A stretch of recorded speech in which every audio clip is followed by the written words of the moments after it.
Les difficultés, il y en a. Vous aurez par exemple des braquages. Ah oui, elles sont légion. Elles sont légion. Nous avons des véhicules de nouvelle génération. Il y en a qui pensent que c'est en sortant l'arme, en te disant oh les mains, lui il va acquérir ton véhicule. Donc tu as signé une traite à Camille Toyota. Tu as 2 ans, 3 ans pour payer la traite. Et après chercher ton bénéfice, le taux d'amortissement. Vous imaginez? Quelqu'un, lui, il se lève un 4 matin, il te calcule, il te file. Moi, j'ai été filé. Combien de fois j'ai été filé en rentrant chez moi? C'est pour ça que même pour rentrer chez moi, j'essaie de prendre certaines catégories de véhicules. Les autres, je sais où je garde. Wow. Oui, tu es filé, tu constates qu'un même véhicule, depuis que tu as quitté Bonaprise, ton bureau, tu as le même véhicule qui te suit derrière, qui attend seulement une petite erreur, où tu ailles dans un... Tu te faufiles dans un endroit un peu obscur qui dit « Oh les mains ». Donc voilà les difficultés que nous rencontrons au quotidien qui sont légion. J'ai eu un cas de braquage. Vous personnellement? Personnellement, enfin pas personnellement, un de mes clients. Bon, personnellement parce que c'était mon véhicule. C'est clair. Pardon. C'est une personnalité de la place dont je préfère taire le nom, qui a pris un véhicule, sorti Camille Toyota, le véhicule n'avait que 2 semaines. J'avais fait une avance de 10 millions à Camille Toyota, j'ai signé 10 traites. Donc vous comprenez que je n'avais même pas payé la moitié du véhicule qui a été emporté par les malfrats. Oui, le monsieur, il sortait du restaurant Le Pacha prendre son pizza. Et voilà que les braqueurs, dès qu'ils veulent rentrer dans la voiture, ou les mains, donner les clés, il a donné les clés. Heureusement pour moi, je m'étais déjà aligné à la technologie, donc j'ai équipé tous les véhicules des systèmes GPS. Mais malheureusement pour lui, comme il est sorti juste pour prendre sa pizza, pour manger, il a laissé ses téléphones. Donc les malfrats ont emporté et le véhicule et ses téléphones et son arme lui-même, parce que lui-même il était armé, mais son arme était en dessous du siège chauffeur. Les clients emportent le véhicule parce qu'il avait pris le véhicule sans chauffeur.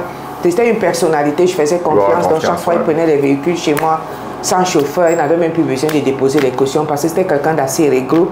S'il y a un souci, il arrange le véhicule sans stress. Je n'ai pas besoin de courir après les commissariats et tout. Donc bref, il y avait un climat de confiance. Et il a donc fallu qu'il était 22 h quand il s'est fait braquer. Il était question que c'est le lendemain qu'il vienne à l'agence signaler qu'il a été braqué. Quand il signale le lendemain à 8 h qu'il est braqué, je regarde rapidement le GPS, le véhicule est déjà à Banganté. Le temps de bloquer les sorties des villes et tout, le véhicule est en Djikinimeki. J'ai fait appel au service d'intervention rapide et tout.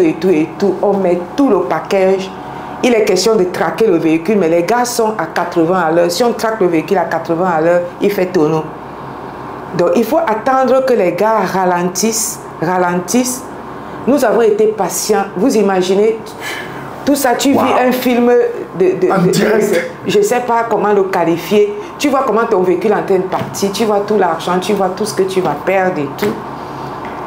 Tu ne peux pas traquer le véhicule parce que s'il fait tonneau, ça ne sert à rien, tu as tout perdu. Il faut être tempérant, il faut être calme, il faut attendre.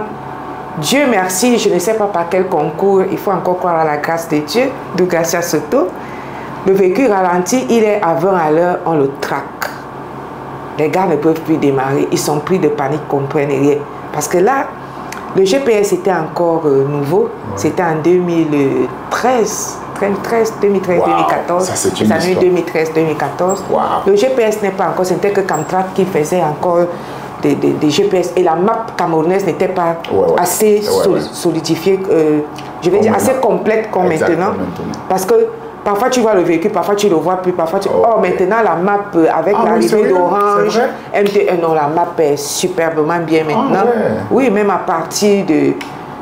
je peux dire même de l'étranger, tu peux voir ton véhicule. Quand je prends mes vacances, je vois mes véhicules comme partout, ça tourne. Mais avant, c'était pas ça. C'était plus compliqué. Oui, dans Douala, ton véhicule pouvait se perdre. Il te dit peut-être te prendre le point de départ, mais te donne pas le point d'arrivée parce que le travail n'était pas encore assez bien fait. Donc, mais là, vous dites que les choses ont un peu oui, oui, l'informatique, les informaticiens comme ici, là, ont fait leur boulot. Les ingénieurs aussi, les sociétés téléphoniques, ça a contribué. Et là, maintenant, on a un résultat vraiment merveilleux. Waouh! C'est pas un film, hein. C'est une histoire vraie. Hein. Je vous dis que devant, c'était où on a réussi à les traquer. Je crois que c'était à un virage. Ils étaient déjà en train de prendre l'intersection pour prendre le trajet pour Centrafrique. Donc, ils ont dû ralentir. Peut-être qu'ils avaient un besoin, peut-être qu'ils voulaient, je ne sais pas, ils ont ralenti, on a traqué le véhicule. Oui, c'est comme un film. Ouais, c'est au-delà même du film. C'est là, à l'époque, là, il y avait le directeur de la Sûreté nationale ici. J'étais même à ses bureaux, ensemble avec les employés de Camtra, qu'on suivait la scène, on suivait l'évolution du véhicule pour voir quel comportement adopter le mieux. C'est là donc, voilà, on a réussi à traquer le véhicule. Et là, il a appelé les services compétents là-bas. On est venu juste encercler le véhicule. On trouve que la plaque d'immatriculation est changée. Ils ont collé une plaque sur la plaque, ils ont mis CD, code diplomatique. Donc, ils passaient partout, sans, comme des pachas, code diplomatique. Et les gars avaient un laissez-passer des Nations Unies. Ah oui, les gars étaient frais, avaient des cols blancs frais, des vestes. Ils étaient trois avec il fallait rentrer dans le personnage. Oui, une jeune dame, une centrafricaine. Apparemment, c'est elle qui avait le client. Et c'est comme ça que par la grâce de Dieu, mais votre histoire, mais franchement, je récupère mon véhicule. Moi, je pense que c'est ce genre de truc que les gens doivent écouter. Pour comprendre que ce n'est pas toujours rose, en fait. Oui, mais cette semaine-là, il y a eu, je crois, 2 ou 3 véhicules qui sont partis parce que quand on saisit les bandits, les voleurs en question, on doit les ramener à Douala, dans la ville territorialement compétente. J'ai même dû payer encore beaucoup d'argent pour qu'on les ramène ici. Et mon véhicule, pour la petite histoire, je l'ai retrouvé sain et sauf. Hein, avec l'arme du client encore en dessous du siège chauffeur. Ils n'ont pas su. C'est les téléphones du client qu'ils avaient éteints. Parce que comme ça tripotait à tout moment, ça les embêtait. Donc l'arme du client était là. Certainement, ils se sont dit, les téléphones, ils peuvent traquer, mais si on éteint, bon, ok. Voilà, ils sont tranquilles. Ils sont tranquilles. Franchement, cette histoire est... Waouh. Moi, ça m'a... Les accidents, alors, deuxième, vous avez demandé deux cas, il y a eu des accidents. J'ai eu la grâce d'avoir un grand marché avec une société de la place qui avait sollicité 10 véhicules chez moi. C'était des Israéliens, ils faisaient dans la télémétrie. Ils ont sollicité 10 véhicules chez moi auprès de Garcia Soto. Et pendant l'exercice de ces fonctions-là, en une journée, j'ai 2 véhicules qui ont perdu le contrôle.